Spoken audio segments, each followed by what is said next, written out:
Thank you very much, Amit, and thank you very much, Abhinav Bindra Foundation, for this opportunity.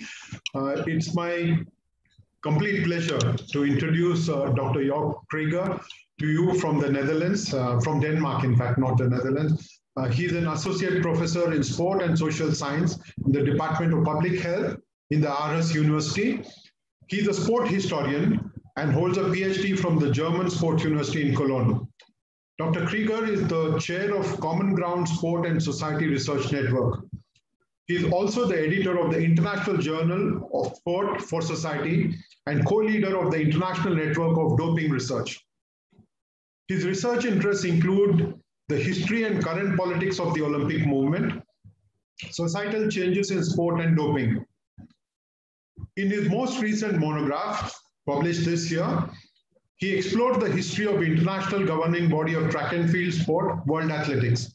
The book is called Power and Politics in World Athletics, a Critical History, published by Routledge.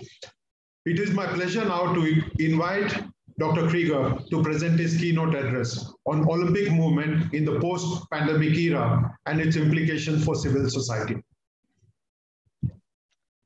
Yes, thank you very much for this introduction. I'll just share my screen as I have prepared a small presentation. And if you could just give me a thumbs up that you can see my slides, that would be great. Thank you. Yes, so once again, thank you for the introduction. It's really an honor for me to open the Abhinav Bindra Foundation's webinar series today as a keynote speaker. I would also like to thank Amit Malik and his team for preparing this event, and also Professor Stefan Wassong of the Olympic Studies Center Cologne for initially suggesting me as a keynote speaker. Now, my speech today is called A Game Changer, the impact of the COVID-19 health pandemic on community sport and future implications for the Olympic movement.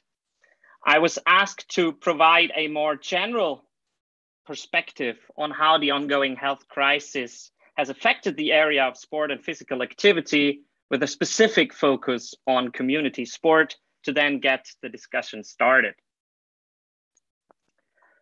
The content of my presentation is based on research that I conducted on the topic and 3 anthologies on sport and COVID-19 that I edited together with my colleagues April Henning, Lindsay Piper, and Paul DiMeo. And the 2 books that you can see on these slides, they have been published in January 2021. And there's currently a 3rd anthology on the restart after the pandemic in the making. And really, I would like to acknowledge the work of my co-editors, but also the work of the individual contributors to those 2 anthologies, as they really have investigated sport and COVID-19 from multi-level, international, and also interdisciplinary perspectives. My presentation today is structured around 4 main parts. First, I will look at the overall global impact on the pandemic on both elite sport and community sport. I will then present a few regional case studies from which I draw 2 main findings that I will then connect in a 3rd step with the Olympic movement and its response to the pandemic. And finally, I will speculate a little bit about post-pandemic sports, the Olympic stakeholders, and civil society. So my main aim really is to demonstrate how sport, and here in particularly community sport, has changed due to the pandemic, and outline how the sports sector, and here particularly the Olympic movement, can harness the potential of sport in a post-pandemic civil society. Now, to start with, I'm of course not telling you anything new by arguing that the COVID-19 pandemic has really had a major impact on sport and physical activity. At the elite level, we have witnessed the cancellation and the postponement of global events. Just think about Tokyo 2020 that was concluded a few weeks ago. We had cancellations on national, on international level.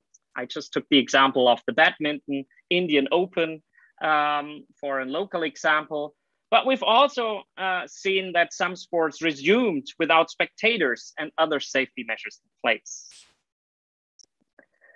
Researchers have also argued that there has been a severe impact on the relationship between elite sports organizations and public authorities, and here mostly national government. And this has impacted the so-called autonomy of sport, that is sports independent self-governance. As we start to open our societies again, sports can really only put together plans to resume activity under the guidance from governments and public health authorities. If we look at individual elite athletes impacted by the pandemic, there are not only financial losses to be considered, but I would argue even more importantly, mental concerns for elite athletes. For many high performance athletes who know that sport for them, it's not only an activity or a labor, but it's really a key constituent of their identity. And in this regard, our Brazilian colleagues, Enya and Rubio, have shown that during different lockdown phases, athletes were not only unable to perform in training or in competition, it was really also impossible for them to nourish their athletic selves based on what usually sets them apart in terms of routines or habits. And such findings, together with elite athletes reaching out publicly, changed the conversation about athletes' mental health. And I think this will stay with us post-pandemic, right? In 2021, two very prominent female athletes did something that was really thought unthinkable. They walked away from major international competitions. First, Naomi Osaka refused to participate in the French Open because she was uncomfortable with the athlete-media relationship. And then Simone Biles exited gymnastics events during the Tokyo Olympics because she said she risked the success of her teammates and also physical injury if she would not admit that she was suffering from mental health problems. But athletes are only one group of individuals involved in elite sports, of course, and only one group that have suffered consequences from the pandemic, right? Whether it's coaches, physiotherapists, sport medical personnel, referees, venue operators, or volunteers, they all face challenges due to the COVID-19 world. So if we only take as one example, a quick look at the group of elite sports referees, we see that the suspension of matches and also training opportunities during the lockdown caused also mental challenges for them. And even now that sport is starting to gather pace again on the elite level, they now must operate partly in empty stadiums, or they have to deal with changed travel protocols. They're currently always faced with the possibility of going into a quarantine environment. And that really has had impacted this group of elite sports stakeholders as well. As we will see later, Olympism can support the increased focus on mental health. Olympism, according to the Olympic Charter, is expressed as a, quote, philosophy of life, exalting and combining in a balanced whole the qualities of body, will, and mind. And it's something that the Olympic movement, I believe, can embrace in the post-COVID elite sport world. But, and here I'm now zooming in onto community sports, COVID-19 was also felt there. Teams were unable to practice, they were not able to play competitively, and also people were not able to come together socially whilst being physically active. And this, again, is not over if we take a global viewpoint. Australian researcher Sam Elliott and his colleagues of a recent study, they argue, quote, COVID-19 continues to represent the single biggest challenge to contemporary community sport globally. And I think any of us involved in community sports, no matter where you're based, will probably agree with that. Whether it's the general lack of physical activity during the pandemic, or newly introduced social distancing policies, return to play safety protocols, but also indirect consequences, such as financial impacts that make it impossible for individuals to engage in physical activity. All that has had an impact on community sports. So the question really is, how can we as individuals and organizations being involved in sports offer opportunities so that those who have who are facing considerable challenges in community sports can get more opportunities, and we can address the potential changes to physical activity. Now, I agree here in methodological terms with British scholar John Sugden, who argues, quote, those wishing to use sport to promote non-sporting social reform first need to carefully dissect the nature of sport in both its natural setting and its broader social and historical context. In other words, this means we must first look into research results to detect tendencies on how sports and physical settings change. Second, draw conclusions on how this affects different communities around the world. And then thirdly, cross-compare those findings with the missions of our sport movements. And that, talking within the Olympic movement, of course, means the Olympic movement. So that's what I'm going to do for the next 15, 17 minutes or so. That brings me to the regional case studies, from which I will draw two findings and which are all based on the publications that have been published in recent months. First, let's look at individual movement habits during the pandemic, and here look at the situation in which I am, and that is Denmark. A study conducted by colleagues from Southern Denmark University that will publish in our upcoming book highlights that changes in physical activity during Corona depended on the type of exercise and sports activity. So people who regularly practice activity in an organized setting had to a greater extent reduce their physical activity level compared to people who practice sports more informally or in an outdoor setting. And the same was true for citizens who practice physical activity in a club or a commercial organization, like a fitness center, for example. They had significantly reduced their activities under Corona.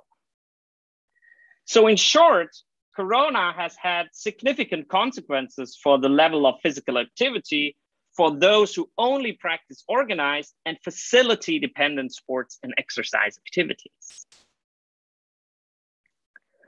And Denmark is not an exception here. An Australian study, for example, shows that self-organized and fitness activities already prior to the pandemic filled the place of club-based participation. This trend started already in the last 3 or 4 years and is very much accelerated due to the pandemic.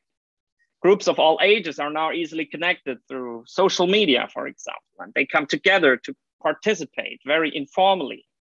They do that very frequently, and they do not have to be worried about losing a place on a team or membership fees or the like. And interestingly, this confirms fears by sports organizations and sport clubs that researchers in another study revealed. In the Netherlands, 4 of 10 sports club members are very, very anxious about the impact of the Corona crisis on their club because they fear that there will be a loss of members and volunteers. Whilst I only have room for these 2 examples, we see in research that this is not an isolated phenomenon. In other countries around the world, informal sport participation is very much on the rise. And as I just said, it has been prior to COVID-19 and the pandemic has accelerated this process. So taken together, and this really is my first result from which I will later discuss the post-pandemic sport world, we see a decline in informal participation, whereas informal participation is on the rise. So maybe there's a paradigm shift from formal to informal sport participation in the offing. And this will be one of the key challenges of sport and the Olympic movement to address in the COVID-19 sports, post-COVID-19 sports societies. But if we return to my opening question and the role of the Olympic movement with its universality, then we cannot only take a look at developments in the West or the global North, or at people that have easy access to physical activity. And certainly not here if we're talking in an Indian context. In fact, Indian-American journalist and writer Fareed Zakaria, he argued in a very early book on the pandemic, quote, "The global pandemic is the great unequalizer," and that we will return to a widening inequality, both locally and in a global context as a result. So therefore, let me look again at two examples of inequalities, one from an Indian context and one from a Western context. One of our Indian contributors to our research projects looked at the impact and implications of COVID-19 on India's sports ecosystem. And he argued that particularly the sport for development sector in India suffered a really serious blow to its operation and found it very difficult to connect with vulnerable social groups. Yeah, here in India, as in many other places, sport for development has been used as a tool to engage children in settlements of towns, helping them to become part of a group, to become active, to develop certain characteristics, also based on Olympic values. But this relationship is virtually absent now. And the issue of internet access has further escalated the issue of accessibility. Many households do not have smartphones, and that was used as the main medium to contact people. The pandemic is what the researcher argues also encouraged child labor practices as a result of inaccessibility to online education or to sports. And finally, there has been a loss of funding for sport programs during COVID-19, and this scaling back of investments, along with poor households getting even poorer because of Corona, will really result in severe social impacts. So taken together, those challenges and concerns reflect the vulnerabilities faced by the poor and marginal households. And that is also the case, of course, for children here in an Indian context. But inequalities also occur in wealthier societies where not everyone has access to sports. In Denmark, the Danish Sports Confederation runs an initiative that is called Get to Sport, that focuses on supporting and integrating citizens in vulnerable living areas here in Denmark. And like in the case of India, the temporary closure or restrictions to participation that are still ongoing, they really hit the participants hard. It's not only the joy of sports that is at stake, but also security in everyday life, right? Positive networks, general well-being. And the employees in a study reported very, very concerned about not being able to access those children. If children lose this contact permanently, which is under threat, then this could really have long-term consequences for the health, safety, and integration efforts. So again, whilst these are only small examples from research and experiences that I'm very familiar with, it nonetheless demonstrates that the vulnerable and the weakest in our communities suffered the most from access or lack of access to sports during the pandemic. And this really is the second key point that I would like to drive forward today. But let me turn towards the Olympic movement as a potential helper or support to solve some of these issues that I have just presented. Somewhat understandably, the International Olympic Committee, the IOC, its immediate attention turned towards the staging of the 2020 Olympic Games once the pandemic hit in early spring last year. And that's understandable. Many stakeholders of the Olympic movements, whether it's international sports federations or national Olympic committees, they depend on the IOC's allocation of income from the Games. The IOC, as we can see in this graph, it passes on around 90% of its revenues to its stakeholders. So staging the Games was also somewhat crucial for the economic survival of the Olympic movement. But it's not only the economic factor that requires a staging of the Olympics. As the American scholar John McAloon recently attested, the IOC and its member hold it as their first duty to ensure the Olympic Games for the athletes. And this athlete-centered policy, coupled together with hesitancy from Japanese government and probably also some sort of naivety about the pandemic, led to a delayed and also very much criticized decision to postpone the Games. last year. But as we know, the games did take place, very restricted to the core performative and communication personnel, mainly the athletes, as we have been reminded of a lot in the last few weeks.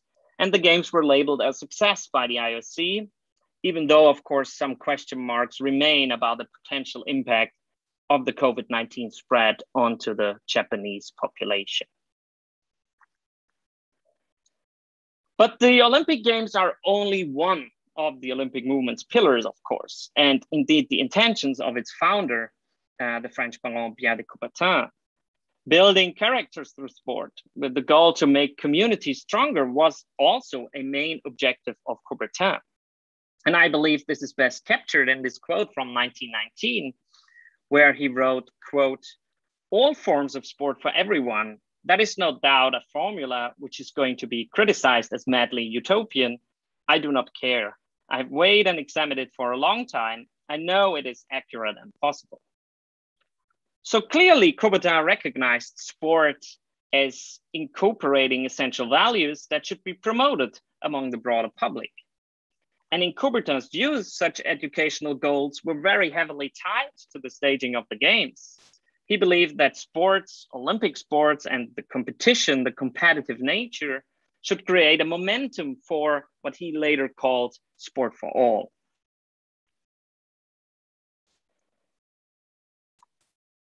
And the IOC very much still embraces Coubertin's educational intentions in many, many strategy plans and also in public statements. If we only look at the Agenda 2020, that was the IOC's strategic roadmap published in 2015 that has just been updated, the IOC highlights the importance of community sports and also youth sports. Here, quote, "We have an interest and a responsibility to get the couch potatoes off the couch. Only children playing sports can be future athletes. Only children playing sport can enjoy the educational and health values of sport. We want to inspire these children by giving them better access to sport." And the IOC has very recently followed this self-imposed recommendation through the recognition of a strong partnership with UNESCO, for example, where the two organizations strive for a better integration of the Olympic values in school curricula. With other partner organizations, they developed this toolkit, Sport Values in Every Classroom, that is a resource and is free to help teach respect, equity, inclusion, and other values linked to the Olympic movement. However, as some researcher recently argued, it's really unclear how much money is really being spent on those sport for all activities by the IOC. And there is a need to compare the information to annual budgets and to investigate the impacts of these activities. And I believe the COVID-19 pandemic actually can help us in this regard to reevaluate.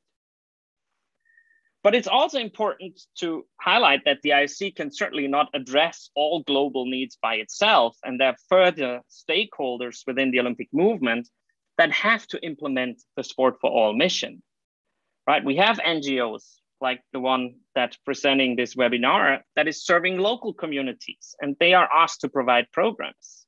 And the IOC can only undertake these activities with the help of a number of stakeholders. And COVID-19 really, I think, is a chance to strengthen the partnership between those different stakeholders in order to live up to the educational aspirations of the Olympic movement. So 5 more minutes, where does all of this leave us? Well, it's clear that COVID-19 has temporarily changed the way of lives of billions of people, and also how we come to think and practice sports. And we also do not really know precisely what the long-term impact of the pandemic is. It's actually quite feasible that society will not change very much after the pandemic. But it's also plausible to imagine an alternative scenario in which COVID-19 forces us to really re-engage how we might think and act when it comes to sport and physical activity.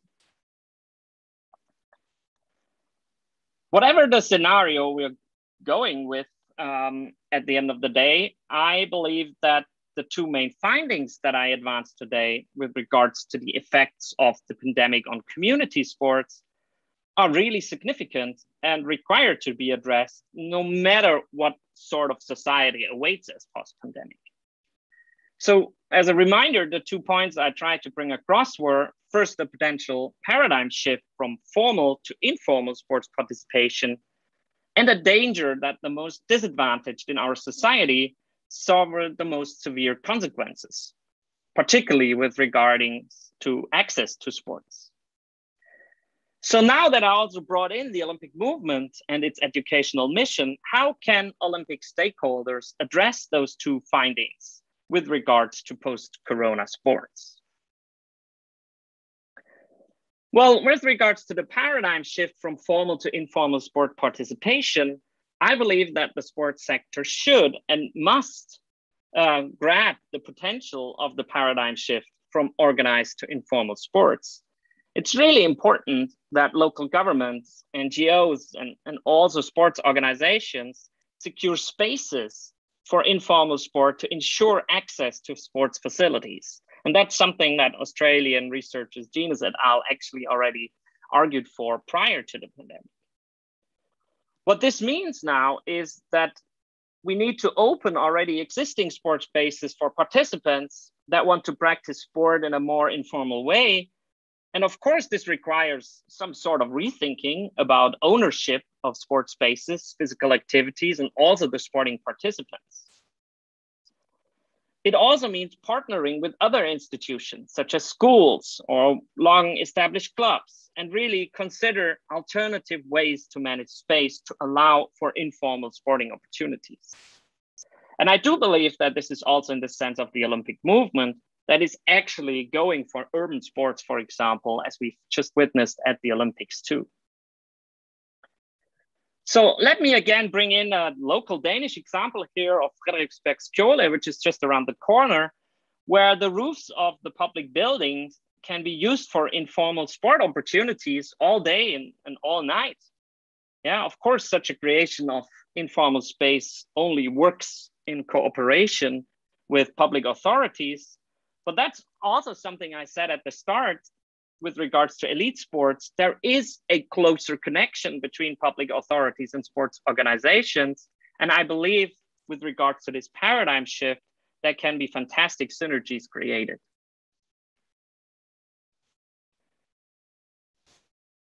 Of course, I'm not suggesting that there's no place for traditional sport clubs and organizations. But if we follow the research results, then it might be necessary that those rather old established organizational forms must reinvent themselves and also their approaches to sports. And the Olympic movement can contribute this with its universality, and it can provide an overall framework. The IOC can turn its attention to community sports in the post-pandemic world, because it is the basis for sporting activity worldwide. And this, again, would be in line with the Olympic movement's educational mission. And then smaller NGOs and sport for development stakeholders can profit from the IOC's guidance, and they can also demonstrate the relevance of community sports to funding bodies or governments. So really the Olympic movement in this sense can steer the response to the pandemic in mass sports. And finally, I would argue that this also speaks to my second finding of increased inequalities, right? Those engaged with Olympism, the Olympic movement or Olympic values, they can actually address this. The IOC has it in its Olympic charter as fundamental equality of all people, if it really offers programs to address disparities, inequalities that we have now seen further exposed to the pandemic. So the Olympic movement can allocate resources, for example, to the development of sport, fitness programs. And those should, in my opinion, be really aimed at those that are lacking access to sporting opportunities due to the pandemic. So to conclude, whilst the immediate response to the pandemic is, of course, and we see it everywhere, our vaccination programs, our social distancing measures, or hopefully, eventually, mass immunity. But I think in the long term, we should also turn our attention to the benefits of sports and physical activity, particularly when it comes to physical, but also mental health, not only of regular sporting participants, but also our elite athletes, as well as those in the communities that suffer the most. So thank you for your attention. And yeah, looking forward to some questions and also the panel. Thank you very much, Dr. Krieger. That was very informative. You not only raised questions at the beginning, you surveyed the landscape, you looked at case studies, and then finally, beside the analysis, you offered some simple solutions to societies around the world. That was simple, and I'm sure it will be effective if people employ some of the suggestions that you have made. There are a few questions that came up to my mind. There have been questions that came to us when we asked people to register for the session.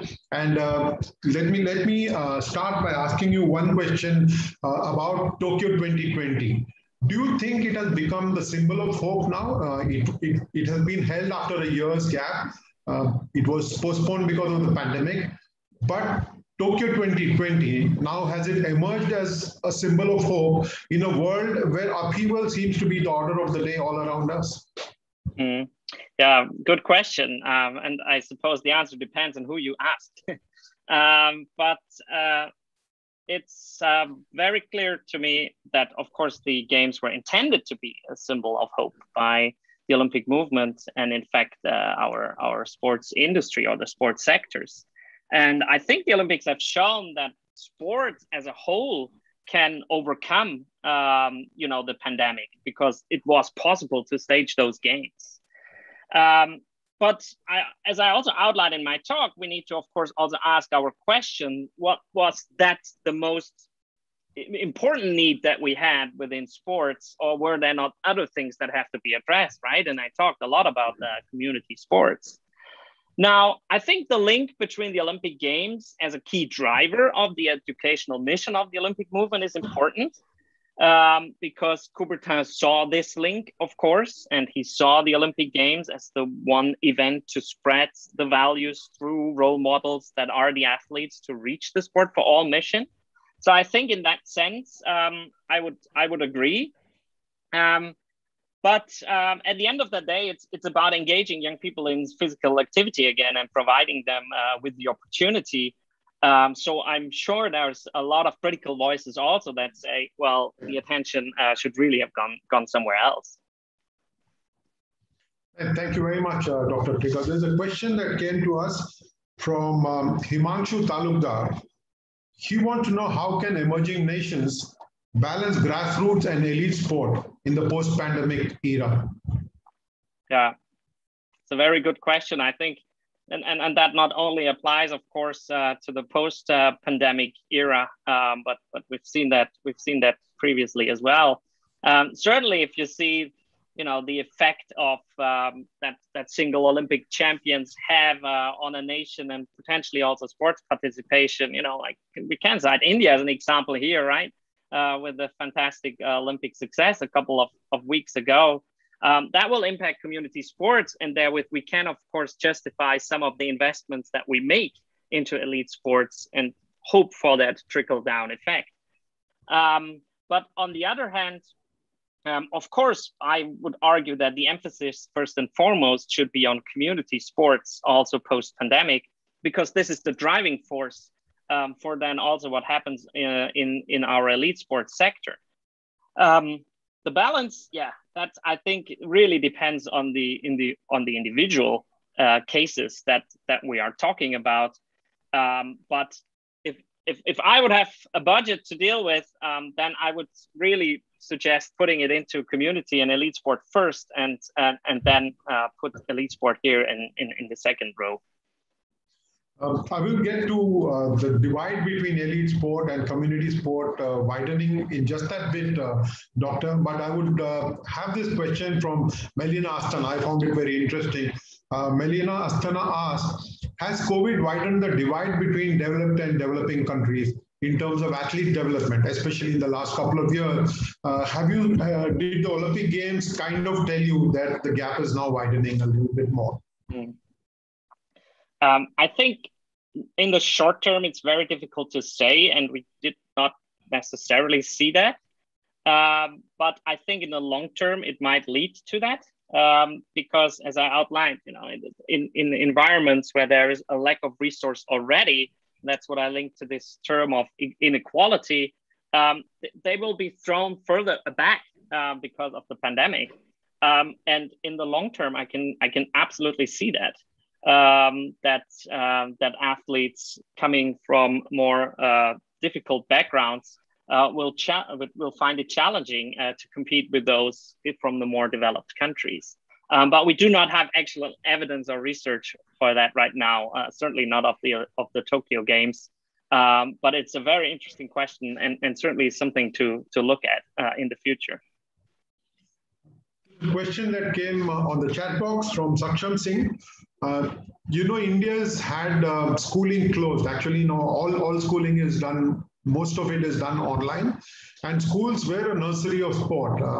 The schools would balance sport and education. And now, since kids don't go to school physically, the access to sport has declined a little bit. So Saksham wanted to know, how can the Olympic movement address that?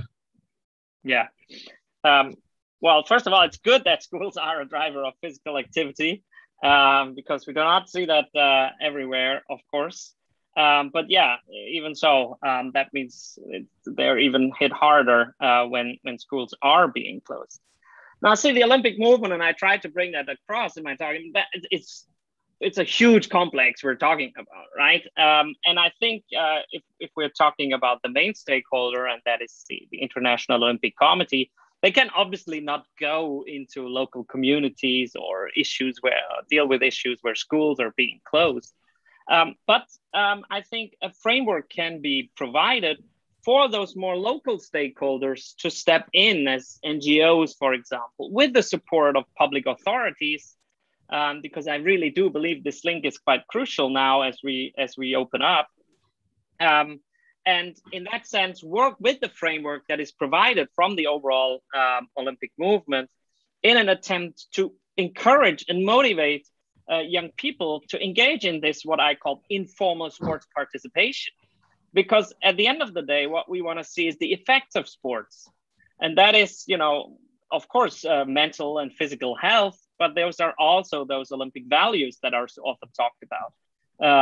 And I think this can come across as much as it can be informal as an informal sports participation. So I think it is about telling people to engage in sports and provide some sort of guidance, but then let them be engaged in the way that they prefer, rather than providing those very strict spaces and places where they should engage. Dr. Krieger, there's one very interesting question, and it comes to us from Rakesh Chokle. It's not just Rakesh who has this question. What exactly do you mean by informal sport? Yeah, of course, very good question. I touched upon that previously, but maybe I didn't make it so clear. But that is sports where you are just, going outside with your friends, engaging in physical activity, take a ball, kick around, or go out for a run, but where you're not engaged with a sports club, where you have clear teammates, where you have an environment where you pay membership fees.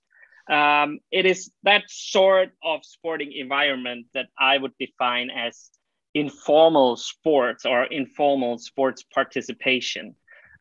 So without any organizational or formal constraints attached to it. There's one last question before I let you go, Dr. Krieger. Since you're a sport historian as well, have you ever seen anything like this happen to world sport before, where the whole ecosystem has had to recalibrate itself, not just elite sport, community sport, informal sport, as you call it, all of it has had to be recalibrated. Have you seen anything like this in the past at all?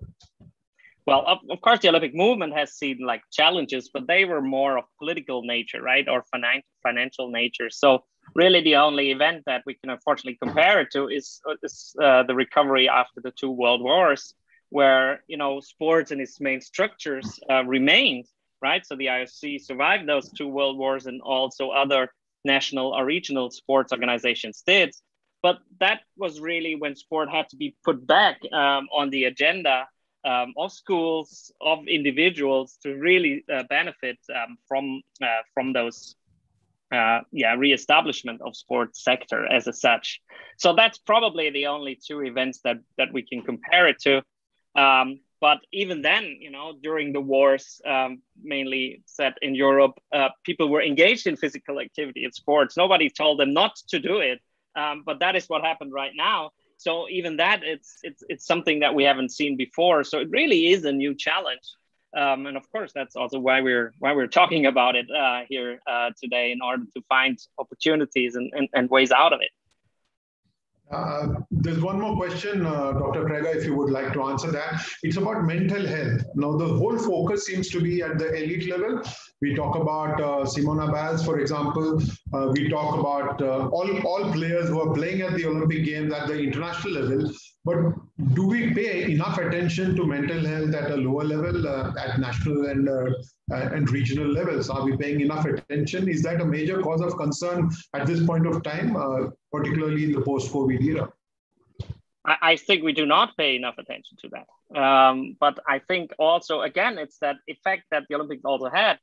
There is suddenly, Simone Biles steps away, or Naomi Osaka comes out, and our focus goes on to mental health issues of athletes, and that will also increase the impact that we have in research, or also in our concerns on a lower scale performance level.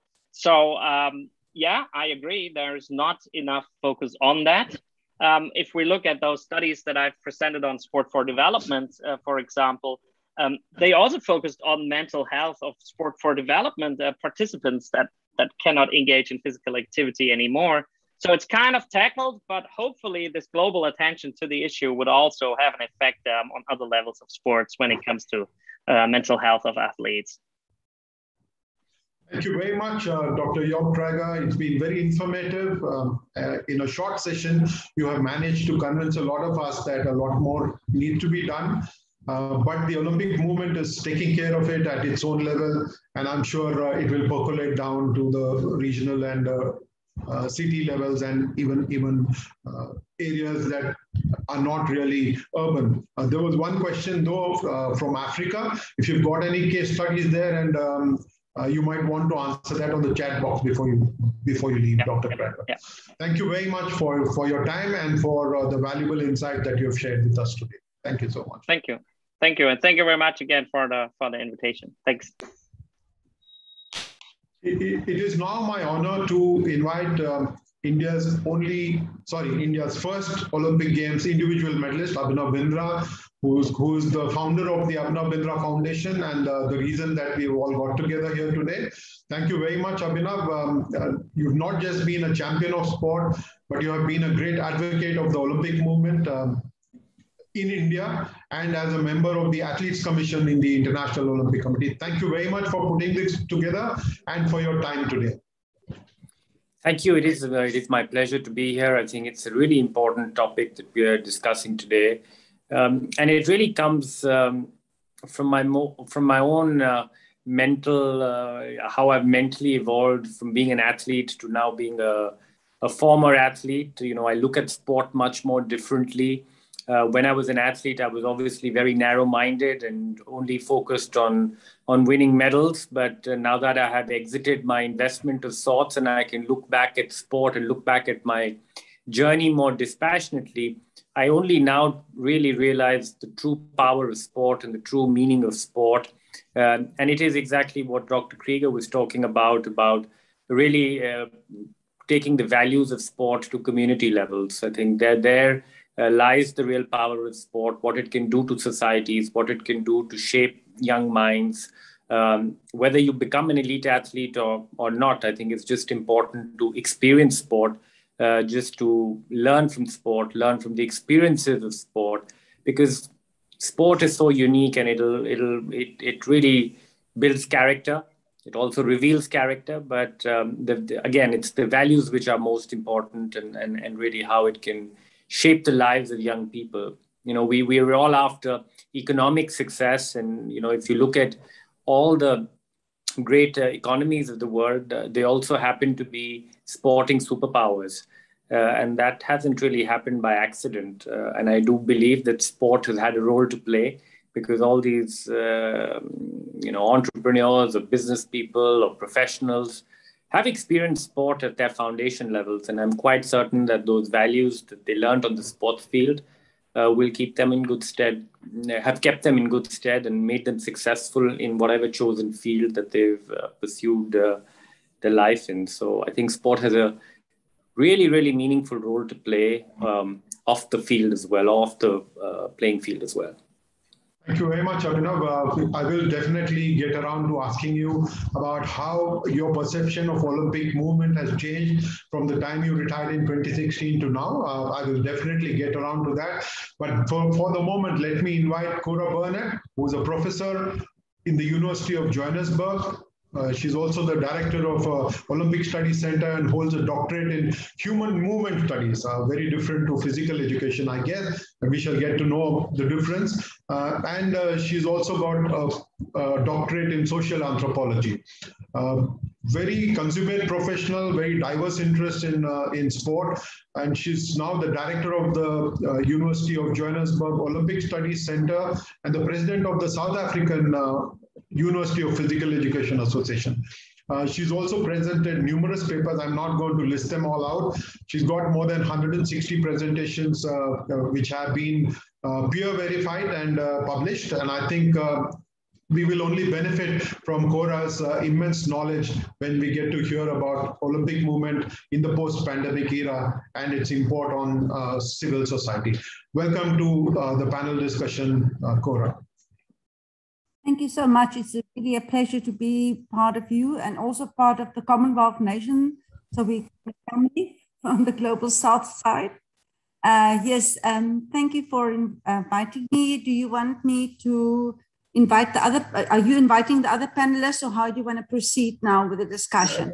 Yeah, I will also invite to the stage Alexandra de Navacelle de Coubertin. She's from the Pierre de Coubertin's family. She's fourth generation there, and she's now president of the de Coubertin Foundation that looks after the Olympic movement, that guides the Olympic movement too.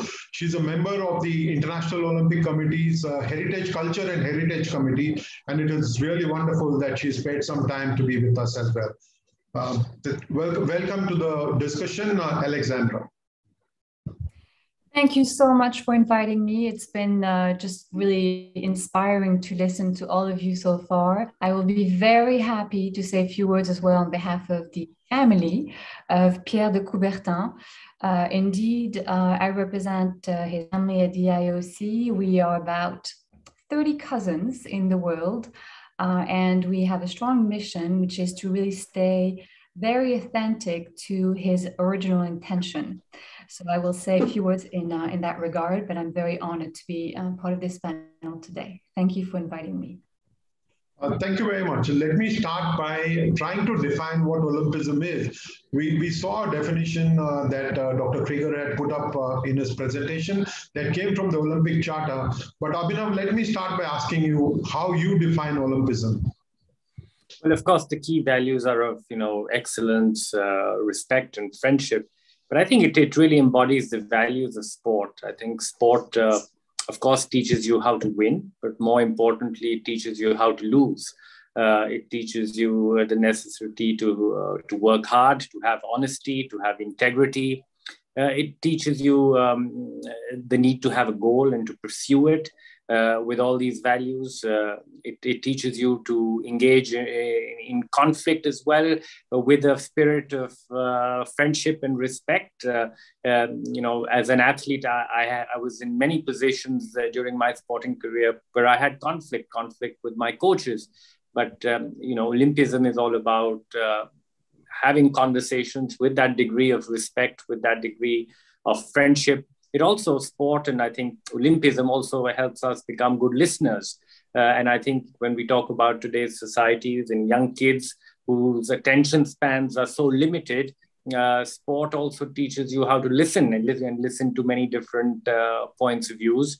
But it's really about building those relationships. For me personally, I don't look back at my career at the few medals that hang on a wall at my home, but I look back at my sports career at the relationships that I was able to build, starting out with my relationships perhaps with my mother, who accompanied me as a 12-year-old boy to Germany when I started to train, and we lived in a little sports hostel, and the bond that I was able to build with her, the bond I was able to build with my coaches, who became an extended family of sorts, the bond that I was able to build even with my competitors, who some of them are very good friends of mine, bonds that I was able to build with coaches who I necessarily did not get along with so well, and we had conflict every day. But at the end of the day, we shook our hands and we smiled and understood that we were all pursuing the same goal, but sometimes different perspectives, bringing different perspectives also has great value.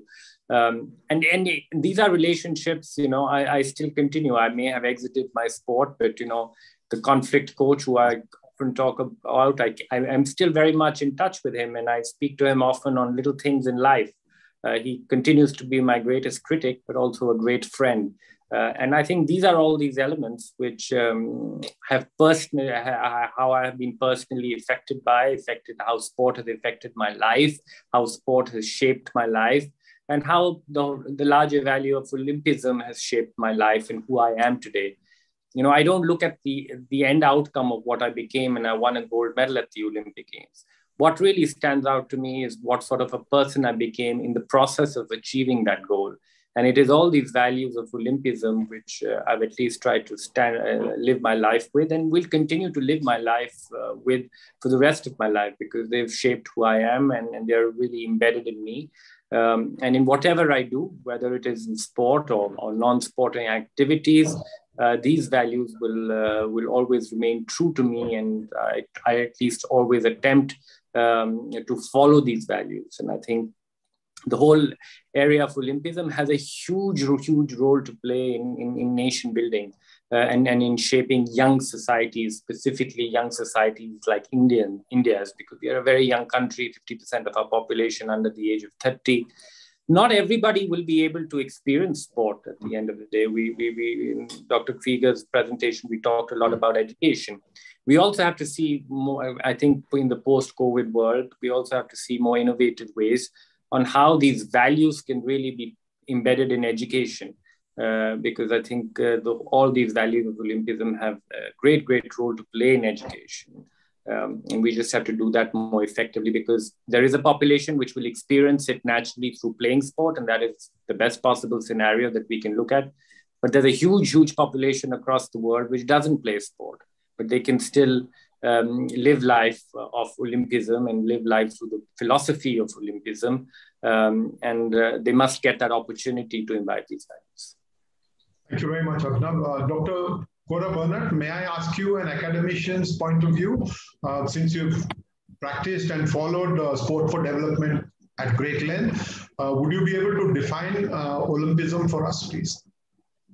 I think the two former speakers did a very good job. I would just say I agree wholeheartedly, but it's about holism. It's not only about physical excellence and competition, it's about the whole person.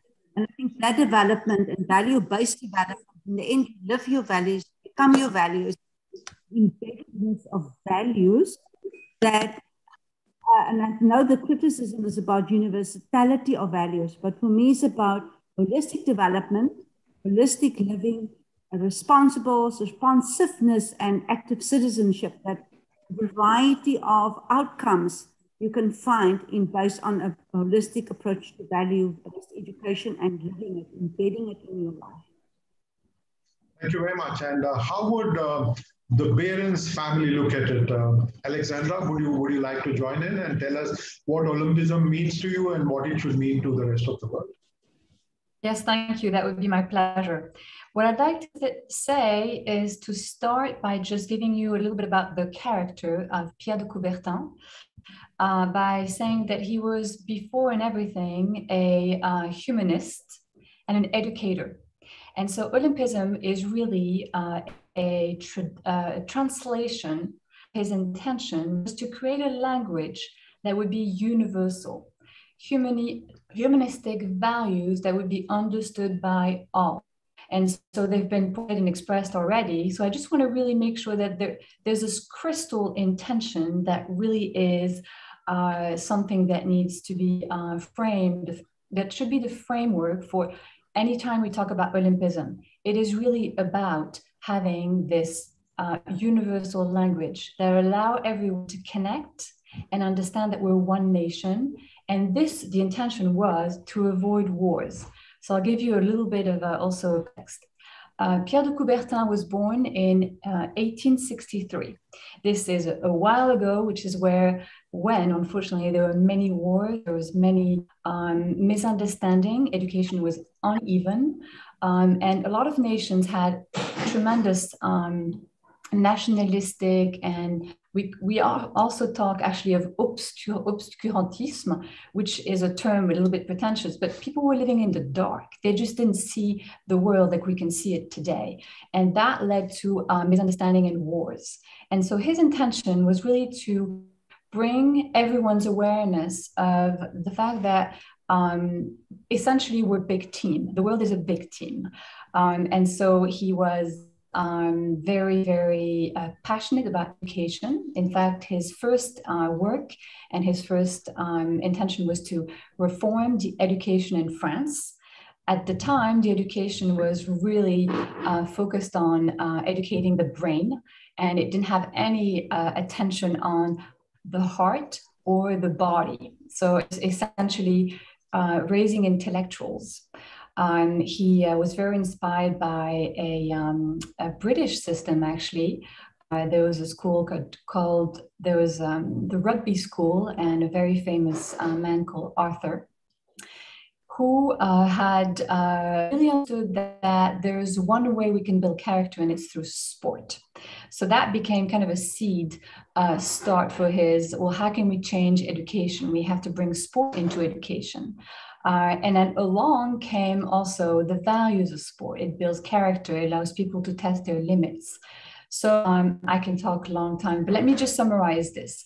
Olympism is an invitation to think globally, to look at one world as one human race, one human team fighting for the same goal. That is Olympism for me. Thank you very much. That's a beautiful summation of what Olympism really stands. One world and one race. I think we will all buy into that, and there can be no better definition of Olympism. Thank you so much, Alexandra. Abhinav, let me come to you. There's this wonderful question that comes to us from Vaidehi Vaidya. And I thought it must come up pretty early in the session. How can Olympism be used to create better leaders in India? Can Olympism have a deeper impact on civil society? And how can it do that? Absolutely. I think it can have a huge impact. I mean, we have to become, specifically from an India perspective, we have to become a more sporting society. Of course, the health benefits of sport, but also our way of thinking has to become more sporting. You know, at the moment, for me personally, we're also driven by outcomes. We're also driven by winning, which is fantastic and which is good to have.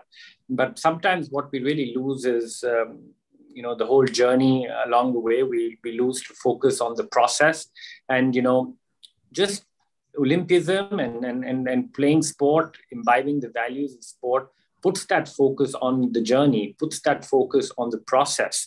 And that is what I think is hugely important to imbibe in young India and in young kids who are growing up, because we're all, you know, I look at my niece and nephew, for example, they're always looking at the end result, but they don't want to look at the hard work that goes into getting those results. So I think Olympism and just sport and the whole aspect of community sport has a very, very important role in nation building going forward.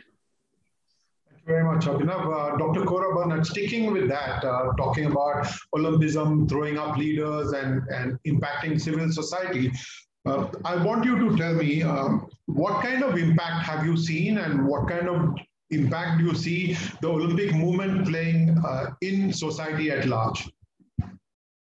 I think talking about the philosophy is one thing, but if we're very pragmatic, Olympism well, currently the channel for spreading it within a country is through the Olympic movement, which is actually represented by the National Olympic Committee in a country. Now, the National Olympic Committee, as a stakeholder or stake owner currently of Olympism, actually is having a Sport for All Commission, it's got a Value Education Commission, but it doesn't currently, there's a gap. So currently it's driven from the global to the national, but they're stuck there. Because now if you look at the sport federations and you look at the sport for development sector, there is not really a connection where the National Olympic Committee engage with NGOs. In theory, yes, but not in practicality. So unless that they, and what York referred to as a framework cannot be acted on unless there's funding, unless there's issues around sustainability, unless the direct partnership with the United Nations and the World Health Organization currently should actually become more realistic and pragmatic. So my suggestion is that we look at the responsibility and stake ownership of the National Olympic Committees and see sport in a continuum. That is not sport for development and there's a different sector, but sport for development agencies should see sport in its inherent value. It's about competition, it's about having fun, it's about togetherness, it's about displaying all those values. So it's not so separatist that it becomes separate universes. I don't see in the country level that there's really a linking up of stakeholders and promoting the values. I mean, in Seychelles, for instance, I did a study on ASEAN countries. They have Olympic clubs in schools. Now, that is a way to get the structure from the National Olympic Committee, from the Athletes Commission, to get a kind of structural. Otherwise, it's fluid. It's everywhere and it's nowhere. So unless we get the structuring and the articulation between stakeholders and synergy with policies, and that's also driven currently by the Commonwealth sport very actively in countries like ours. So I think if we look at the structural configuration and arrangement where the National Olympic Committee could be at the center, I think, and if you look at India, if you can get that arrangement sorted, then I think you can really pilot wonderful projects, but also looking, and I think that's what COVID taught us, you need to be sustainable. You cannot have parallel things happening. And that's why UNESCO the schools, that's why it's quality physical education. So if you look at synergies across the stakeholders with clear roles and responsibilities, and then you can come up with innovative ways of doing, learn from best practices. But I think it's the articulation between the different stakeholders, talking about the systems that exist. Thank you very much. Let me throw this to you, Alexandra. As somebody who is part of the IOC Cultural and Heritage panel, I'm sure you know that there is some legacy of the Olympic movement or of Olympism on civil society. Would you like to share some examples, please? Yes, there's a wonderful opportunity there, and I'm going to just rebound on what you mentioned, Mrs. Burnett. You're absolutely right. There's opportunities to have a better collaboration and synchronization. What we do at the Commission for Olympic Culture and Heritage is we work with the local and national Olympic committees in each country. These are, as we can imagine, the world being, as large, and it's a gigantic system that we need to put in place. So as of now, work through the National Olympic Commissions for each country that are really the spokespeople, the representative of initiatives in each country. Through them, there is a bit of uneven organization spread within the country. But some countries like Tunisia, for example, do have Olympic classes, do have these initiatives that, so what we see is it's not homogeneous, and we would definitely benefit from a more structured framework that could be shared. Another example is the Canadian National Olympic Committee that is really advanced. They have a whole network of Olympic teachers that are spread across Canada, and they have these platform of resources of testimonials from, in a very interactive way, right? Not just books and literature that this generation is not going to be feeling very connected or attracted by. So they have a platform of very inspiring testimonials from different Olympic champions or players who have really a very touching story to say that can impact young people. So I think that there is an opportunity to create more of a homogeneous framework, and there are some incredible initiatives out there that can already be used as references. There is also a wonderful opportunity for every host city, and I'm influenced by France, who is very lucky to be hosting the game in 2024. There's an incredible opportunity to create this legacy from the ground roots, right? So this is a chance to rethink, well, how do we have this Olympic mindset that's going to stay after the game? Right now, everyone is coming together. We want to show the best of France. We want to leverage this chance to host as a pivoting moment for making France, or making the world, a more inspiring place, with initiatives on environment, initiatives on social insertion, initiatives on all those really important topics that the world is trying to address. So what we have, and this is actually part of the agenda now that after you've been accepted for hosting the Olympic, is you have a committed contract to actually everything you do will stay. There is sustainability in every initiative. So the buildings that we build are going to be reused. The only way they can be actually accepted is by having a plan for after 2024. So it's the mandated filter for every decision that is being made to host these games. So in the case of Paris 2024, we have a very rich legacy plan, which aims at leaving a transformable impact, and in the way that we think, in the way that we address the world, the environment, and especially social insertion in a country, in a continent, in a world where we are facing a lot of immigration and a lot of wars. So it's absolutely part of the agenda. Thank you very much, Alexandra. Abhinav, I come to you.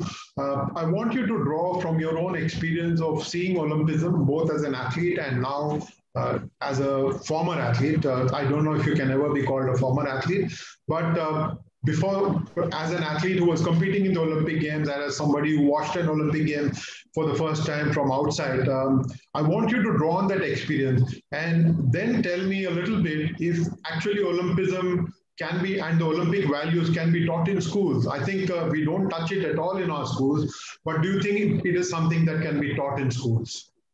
Yeah, to your second question, if I may just get into that earlier, I think, COVID has also changed a lot of things, and it's also how education is being given out. And I think there's going to be, we've seen a lot of online stuff happening, and I think the liberalization of the Olympic value education program, for example, is perhaps the need of the hour. And I think if the Olympic movement can create a platform which would be available directly to the consumer, I think it could be a faster and perhaps more effective way of getting to the end consumer. yes, I think the whole structure of going through the NOCs is the historic structure, and it is they are the stakeholders in a particular country. But you have certain NOCs which are more evolved than the others. Some who really see the value of this much more effectively. But I think the Olympic movement cannot afford to miss out on this very important element of spreading these values, getting into the education system. And what COVID has really given us is a very, very, very useful opportunity, I believe, and that is to create an online sort of platform where you can disseminate all these examples, you can disseminate all these values, and give at least an option and an opportunity for young people to access it. At the moment, there's also a big problem of accessibility. I mean, you look at India, for example, and I again keep going back to my niece and nephew because I see their parents struggle every day to instill values into them.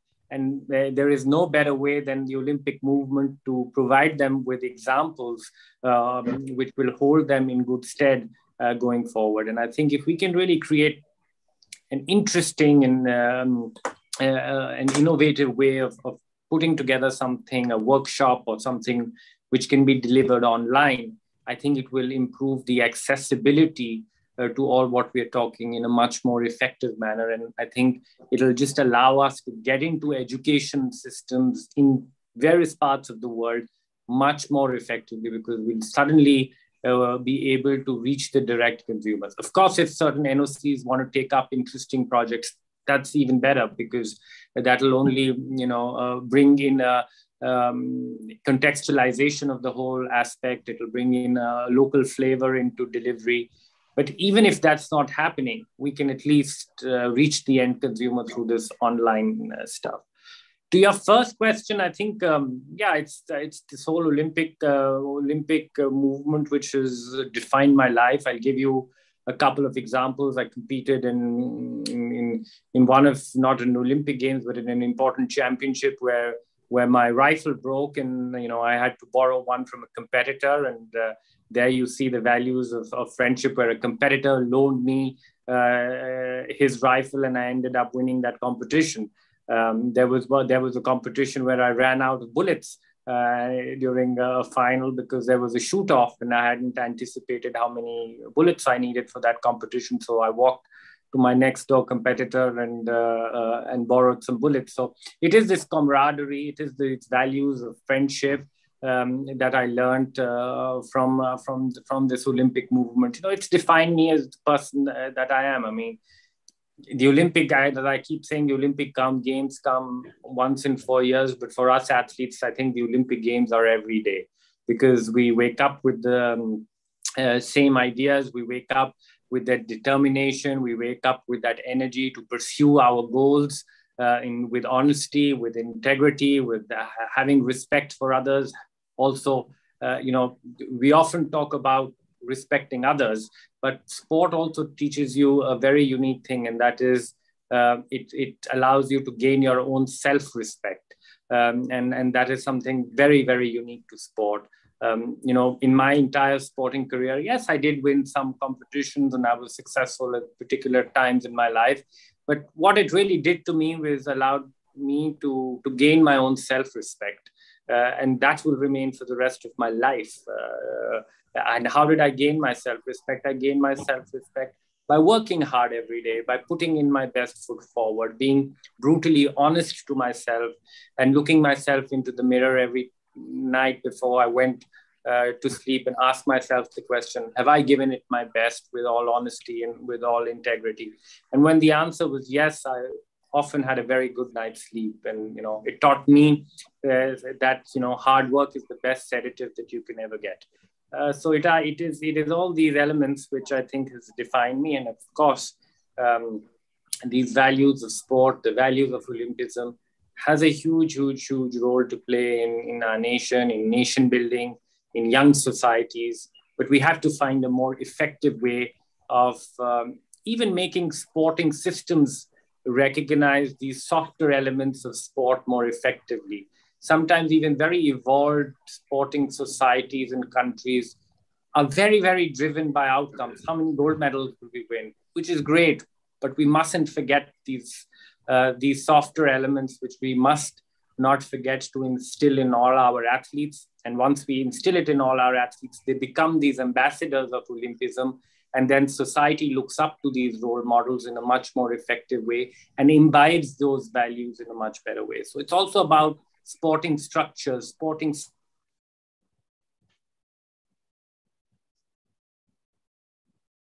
recognizing this truth and programs where the philosophy of Olympism has a much more stronger impact.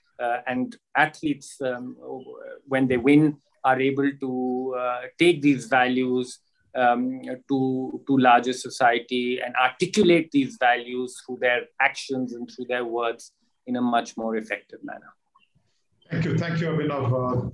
Thank you for the examples from your own life as an athlete. I think it will only enlighten us that sport is not always about being tough as nails competitor, but also being human. Kora, I come to you and I ask you, Abhinav just spoke about what we can do in schools and about education on Olympism in a formal setup. But I want you to tell me a little bit about how Olympism can be propagated in larger civil society and how the spirit of the Olympic movement can be imbibed in all of us on a day-to-day basis. I think what the previous speaker said is so very true, and that I drive from the South African perspective. We cannot wait for the Olympic Games and every 4 years you get a flashlight and that's all about values. It should be embedded in our lives every day.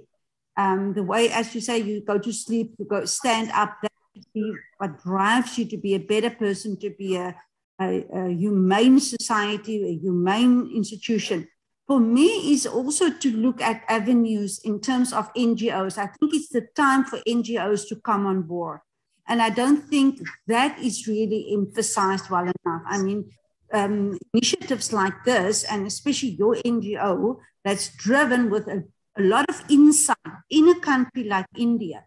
Like you had 2010, the Delhi Games. But I mean, in South Africa, we're never, ever going to be a host of Olympic Games. I can't see that happen in the next 20 years. We couldn't even, host the 2022 Commonwealth Games. At the last moment, the government just didn't have the funding because in context of poverty and chronic poverty, there's so much and so many needs that and so much controversy on when you drive sport. Sport is seen to a large extent as a luxury. So I think the time has really come and opened, after 2016 in Rio, opened a whole spectrum for NGOs to fill that gap, to have these vocal advocacy on values and how you live your life in a specific context. Because even the values and the coping mechanisms I might have in a certain context is not going to stand me in good stead in another context. It's go through thriving. What makes some people thrive in a same circumstance that other people in high risk or is just coping? What are those elements? What are that makes us better people every day? And on the 21st of July, one of the mottos is not higher, faster, and stronger, but also together. I think this whole thing about, and I would think wonderful opportunity for you to have this momentum, to have this kind of embeddedness in sport, but also in the development perspective. Not wait for the Olympic movement to do it, but knock on the door and say, here we are as an NGO. We've got several NGOs in my country even have Olympic days. They go into the schools, they go into the communities, they go for community clubs. During COVID, they actually changed their mission and then they became distributing food. They are now investing into food gardens at schools. So sport in itself has got wonderful values, but it's also the mechanism to make other things happen and really drive community development, really drive citizenship. Look at the volunteers. Our volunteers are amazing how they change societies and communities at that small level, but having the aspirations, giving the ideas, the hope, the understanding, going to all kinds of avenues. So I think if you really want to do something meaningful in society, is drive it from the NGO perspective, liaise with NOCs, liaise with the schools, find ways, but have this mission and this unbelievable energy to say, this is what it can mean to you. I think that is the way to go for all of us. Thank you very much, Cora. Alexandra, I bring this to you now and ask you, this question comes to us from Bhutaram, a question that is really simple. What are some values that, Olympic values that people can imbibe in their life so that they lead a healthy and happy lifestyle? What are some of the Olympic values that we can have in our daily lives? Is that what you said? Yeah, what are the values from Olympic Games that people can imbibe in their own life so that they lead a happy and healthy life? Great. So there's two that I would say. The first one is Olympism is also about, it's an invitation to know yourself. And I'm going to rebound on what Mr. Bindra said. When you do sports, when you are in a context where you are expressing who you are, this builds self-awareness.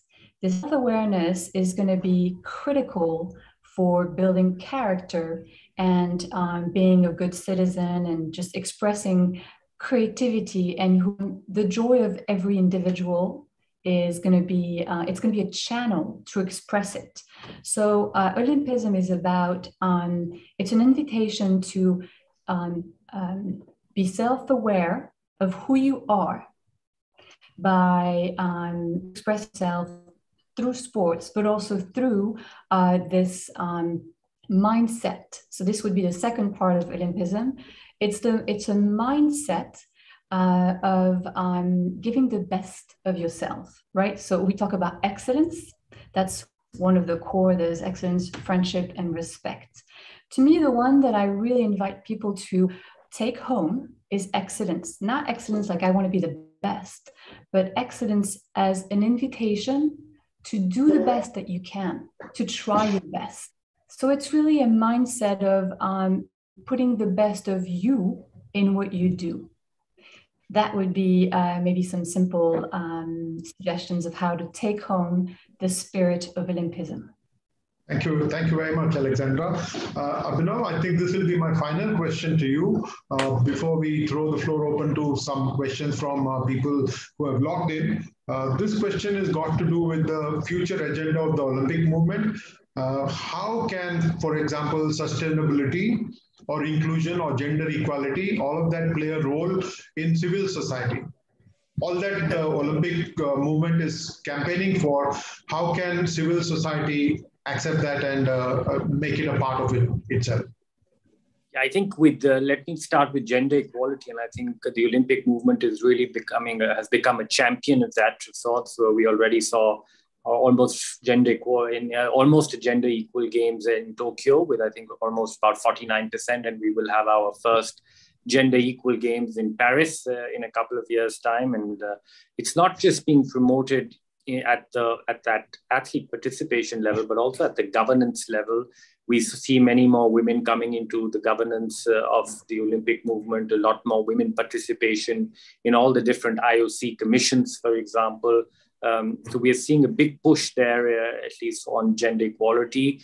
Also on sustainability, I think the Olympic movement is championing that cause in a great way, not just finding economic sustainability.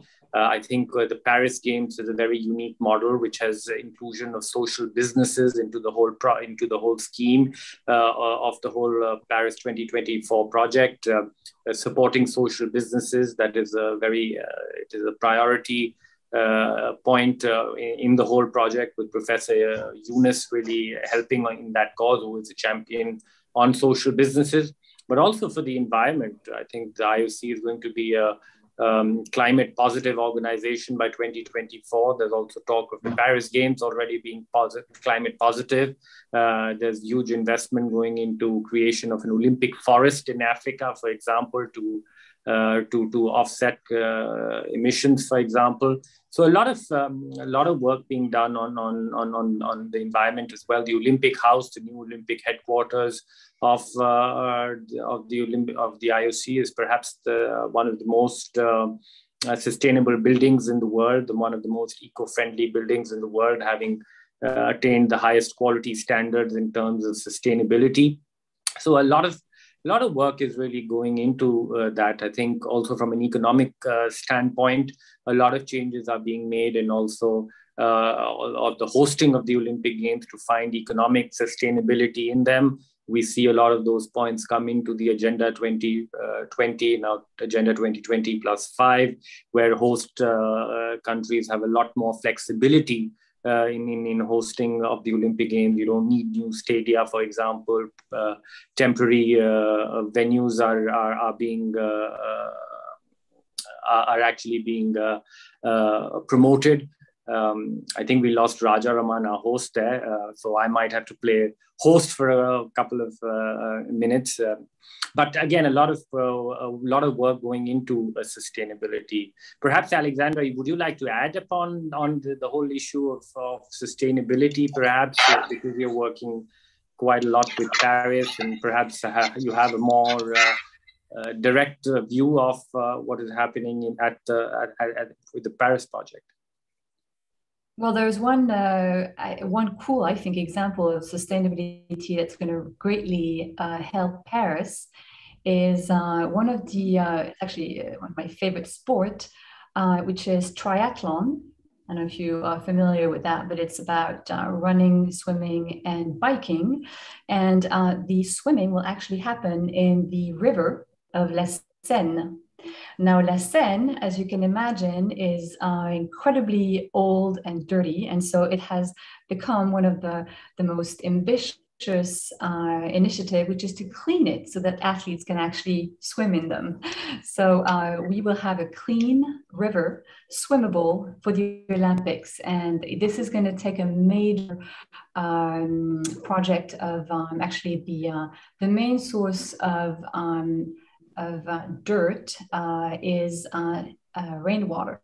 So we're going to have to change the whole rainwater flow of the city, and it's bringing together a lot of experts and brains, inviting social small companies to bringing their talents. So it's socially including lots of small startups and businesses, and in a long term will have incredible impact on a city that is very old.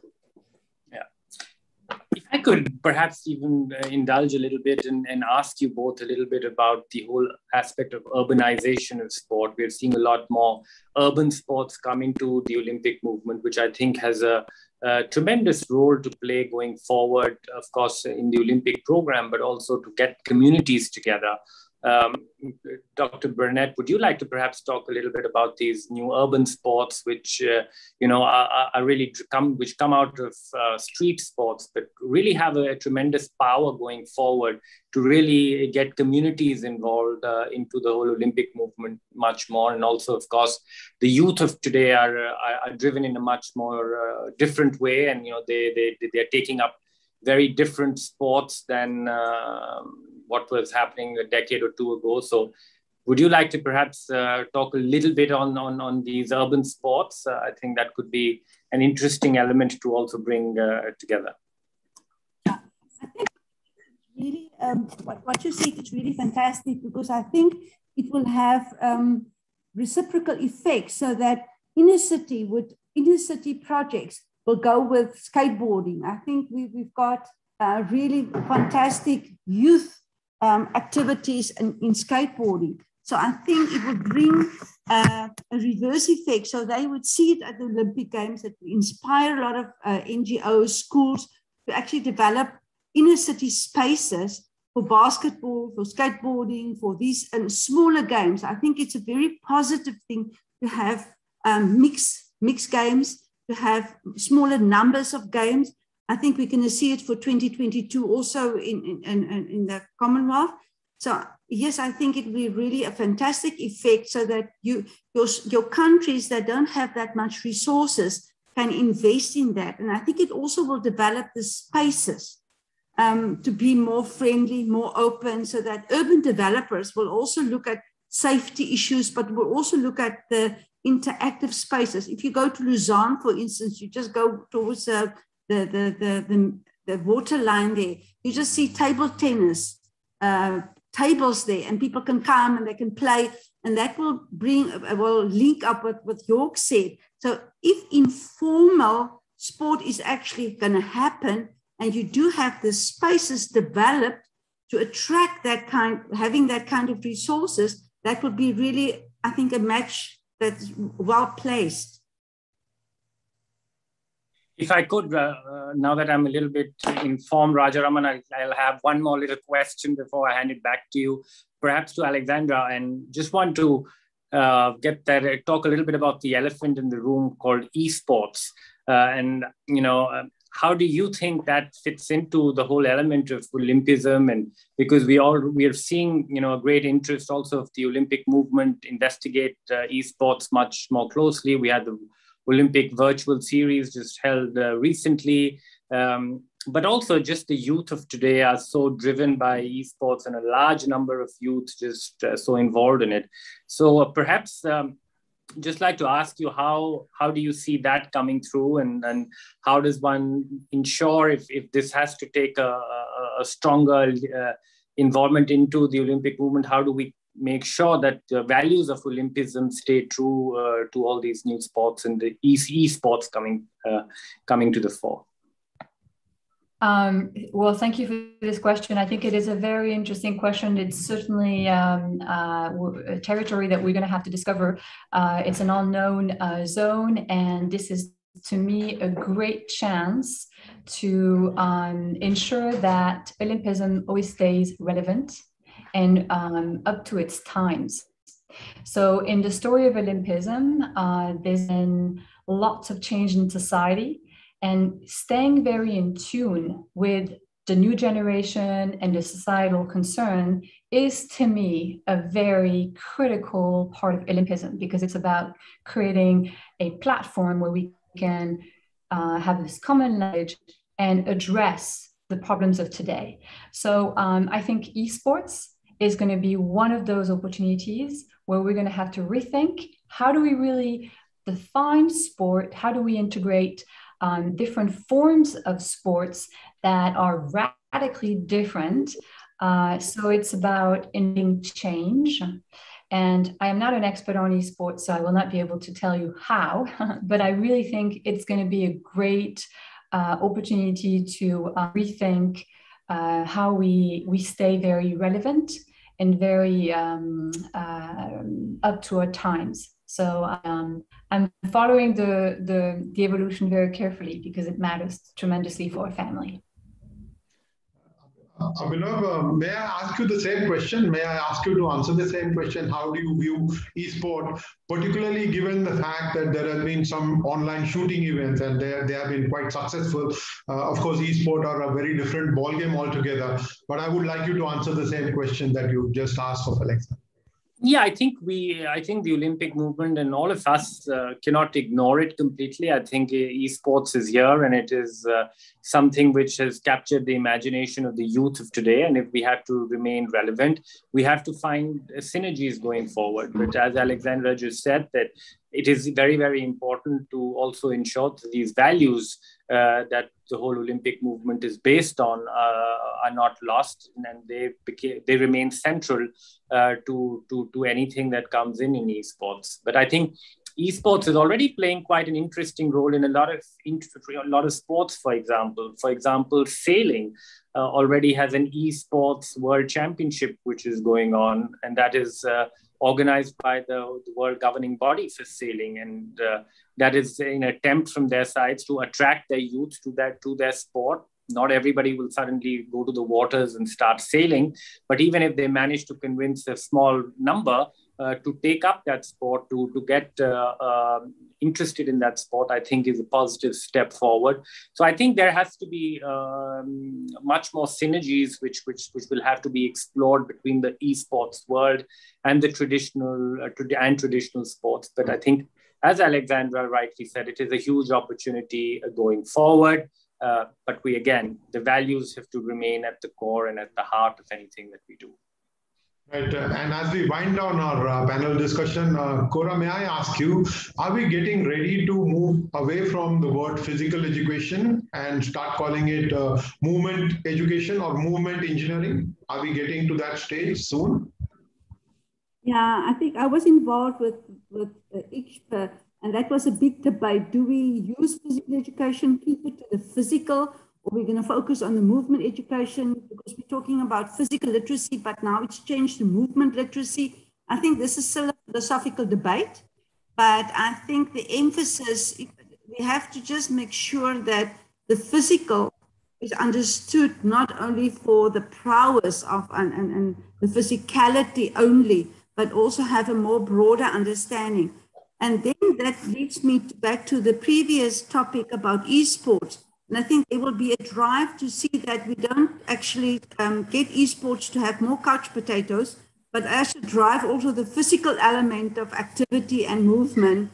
So yeah, it's a philosophical debate, and people are sometimes calling it movement education, movement literacy, but I think it's been there. If you go on Google Scholar and you type in physical education, and what's interesting, if you type in physical activity as keywords, it does not link to physical education, whereas physical education and movement activity links up. So I think it's in vocabulary, global vocabulary. I think it's there to stay, but in some contexts, we move away from physical education, which is a school subject, to more broadly talking about movement education, which is a background to a variety of physical activities and movement, dance included. And thank you very much, Cora. My final question to you, Abhinav, do you think that panel discussions like the one we are just having can make a deeper impact on society into embracing the values of Olympic sport? Well, I certainly hope so. That is the intention of what we're doing here. And I think it's just to open up minds to a different perspective. I think, I am personally very driven by the whole values of sport. And I see that sometimes, because everybody gets so involved in the whole aspect of sheer performance of their athletes, this aspect gets lost somewhere. And I think these panel discussions and what we're attempting to do is open the minds of people a little bit into this direction, because here really lies the true power of sport. This is how you're going to be able to justify the millions and millions that you spend on performance in sport. If you can also involve communities and engage with communities better by having a process in place where you really have value education, using the power of sport to drive these values, that is a very, very good way of justifying huge spends and huge money that goes into development of sport in countries which are developing in nature like ours. We have certainly many other problems in our country, and sport still is not really a priority. We have much more pressing issues to deal with as a nation.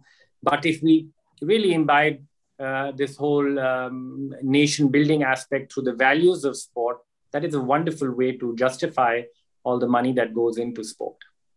Thank you very much, Abhinav, for not only hosting, but also taking such active part in the panel discussion. Cora, to you, I'm very indebted.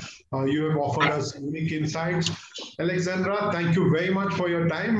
You have been marvelous, a champion for the family and a champion for the movement. And to Dr. York Krieger, who's perhaps not here at the moment, I owe my debt of gratitude also to the Abhinav Bindra Foundation for putting this together and for making all of us a bit more aware of what Olympism is all about and the values that they hold for each one of us. Thank you so much. To the team behind the scenes, Amit, Malik, and the rest of them, I owe you a big thanks as well for for letting me do what I did today. And I go away very educated and with a glow all around me. Thank you so much for this. Amit, the floor is yours now. Thank you, Rajaraman, and a heartiest thank to all of you for taking time for this initiative. I know we have been asking you for quite a long time to support us in this vision of foundation together. So really grateful to all the panelists and each one of the attendees as well to take home the meaning of Olympism beyond the games. As we started, this is a continuous process of learning. So we'll again be coming up with one more series next month. So thanks for joining in today, and we will be in touch to guide you and take together for the next month series as well. Thank you everyone, and thanks to my team behind the scene as well. Really grateful to all of you to make it a good start to Olympism in India. Thank you.